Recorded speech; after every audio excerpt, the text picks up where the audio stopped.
જાણે કે અમને એવી યાદ આવી ગઈ કે તોકતે વાવાઝોડું પાછું શરૂ થઈ ગયું। આ મકાઈ છે એ મારી બધી પડી ગઈ છે, અત્યારે 5-10 વીઘાની મકાઈ છે, ટોટલ સંપૂર્ણ હાવ નાશ પામી ગઈ। ખેતી પાકને પુષ્કળ પ્રમાણમાં નુકસાન છે, તૈયાર થઈ ગયા છે અને એમાં અત્યારે વરસાદ પડીને બધા ચણા બરબાદ થઈ ગયા। આમાં કાંઈ નો રહ્યું જોત ખરા હાવ, અને ડુંગળી અને એ બધું નુકસાન, તલ્લી વાવેતર થાય, મગનું વાવેતર થાય છે, બધું ફેલ થાય। અત્યારે ખેડૂતને પારા નુકસાન થવાનું છે। અમરેલી જિલ્લામાં સતત 2 દિવસથી પડતા કમોસમી માવઠાના મારથી ખેડૂતોની સ્થિતિ દયાજનક બની છે।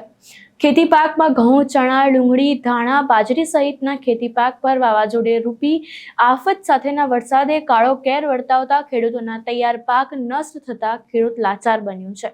સમગ્ર ઘટના વિશે વિગતે ચર્ચા કરીશું। નમસ્કાર, ચક્રવાત ન્યૂઝમાં આપનું સ્વાગત છે। હું આપની સાથે પૂજા।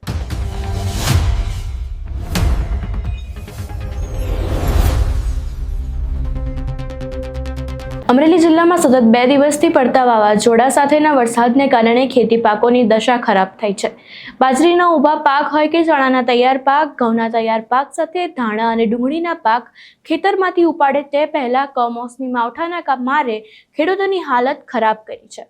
ખેડૂત જાય તો જાય ક્યાં તેવી સ્થિતિ નિર્માતા ખેડૂતો નોઘારા બન્યા હોવાનો વસવસો વ્યક્ત કરી રહ્યા છે। ત્યારે સમગ્ર ઘટના બાબતે પહેલા આપણે ખેડૂતોની વેદના સાંભળીએ।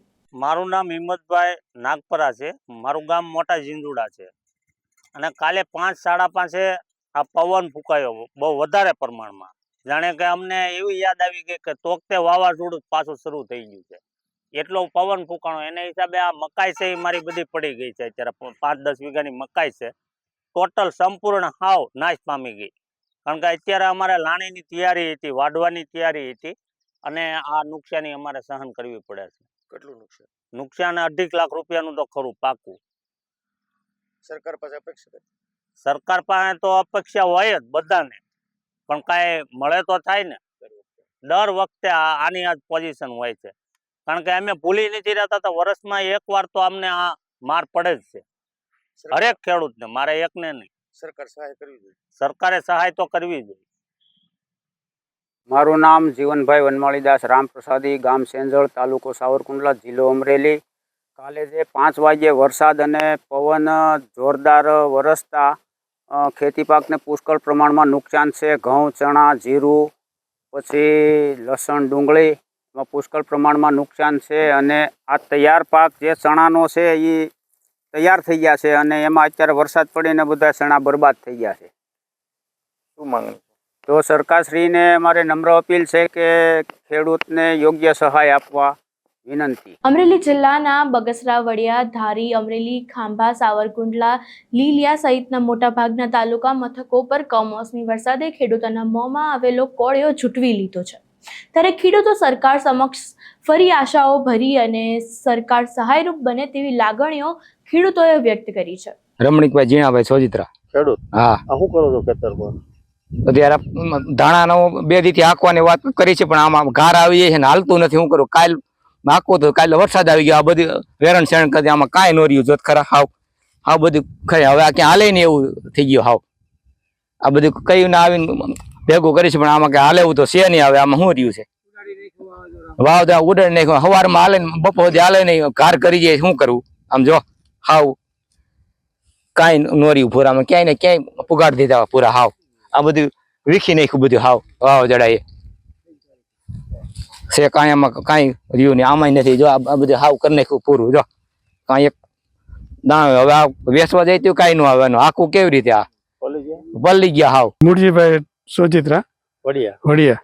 શું હાલત છે તમારી ખેતીની? અમારે ખેતીની એવી હાલત છે કે ઘઉં પાથરા પલળી ગયા છે, ચણાની ગાંહડી પલળી ગઈ છે, ધાણાના ઉપડા ઉડી ગયા છે અને અત્યારે કલંજીનો પાક તૈયાર થયા હોય એવો છે વાઢવામાં, અને ડુંગળી અને એ બધું નુકસાન, તલ્લી વાવેતર થાય, મગનું વાવેતર થાય છે, બધું ફેલ થાય। અત્યારે ખેડૂતને પારા નુકસાન થવાનું છે। અત્યારે શેમાં નુકસાન? અત્યારે ઘઉં, ચણા અને ધાણા અને કલંજી। શું થયું છે ઘઉંમાં? ઘઉંમાં વરસાદ વર્યો કાલ સાંજે તો પલળી ગયા બહુ।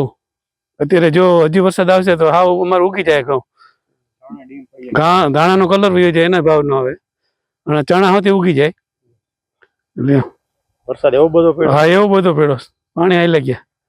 ઓપનર નથી આવે? ઓપનર ક્યાંથી આવે એમ નથી, અત્યારે ગાળો છે અને એમનું છે, એમનું પીળું છે એમનું ખેતરની અંદર। હા, 2 દિવસ તો ટ્રેક્ટર આવે એમ જ નથી ખેતરની અંદર, એવો ગારો થઈ ગયો છે। અને હજી આજે વરસાદ આવે. હજી આજે વરસાદ આવે તો વધારે નુકસાન થાય ખેડૂતને. કાંતિભાઈ સાંગાણી, ગામ વડિયા. આ વરસાદની હિસાબે, વાવાઝોડાની હિસાબે સીણાના ઉભરા બધા ઉડી ગયા છે, ખેતરમાં આમ વેરણ શરણ થઈ ગયું છે. હવે હજી પાછી આજ 20 તારીખની આગાહી છે, કદાચ આમાં કાઢવા હોય તો હજી આ 3-4 દિવસ તો આની અંદર થેસરે આવે એમ નથી, કારણ કે 19 તારીખનો વરસાદ પોણો ઇંચ જેવો પડી ગયો છે, એટલે આમાં 4-5 દી તો કઈ કામકાજ થાય એવું નથી, અને વેરણ શેરણ સુધી થઈ ગયું છે. અને હવે આમાં તો આને વેચવા જાહું તો આનું કઈ આવી છે ને આ બધા પાથરે ઉગી જાય એવું લાગશે, તો હજી 2 દી વરાય છે તો કદાચ આમાં કઈ લેવાનું રહે નહીં. હવે આમાં આવી નુકસાની થઈ છે અંધી. હવે વાડી આવીને આમાં કઈ દઈ સૂજે ને એવું થઈ ગયું છે અંધી. માય બાપ ખેડૂત મૂંઝાણો છે, જાય તો જાય ક્યાં બિચારો બાપડો. આપણા વડિયા વિસ્તારમાં શેનું વાવેતર થાય? વડિયા વિસ્તારમાં તો ધાણાના ઉભરા ઘણા પડ્યા છે, ઉડ્યા છે. પાસરા ઘઉં છે એ બધા ઢળી ગયા છે. આ પાસરા સીણા છે એમાં બધા નુકસાની. કોઈને ડુંગળી હોય એમાંય પણ નુકસાની છે, પાકલ ડુંગળીમાં. તમે અહીં ખેડૂતોની વેદના સાંભળી, ત્યારે કમોસમી વરસાદ અને ખેડૂતોના પાક બગડવાને કારણે ફળો અને શાકભાજીના ભાવ કેટલે આસમાને પહોંચે છે તે હવે જોવું રહ્યું. ત્યારે તમારું સમગ્ર મામલે શું માનવું છે અમને કમેન્ટ બોક્સમાં જરૂરથી જણાવજો.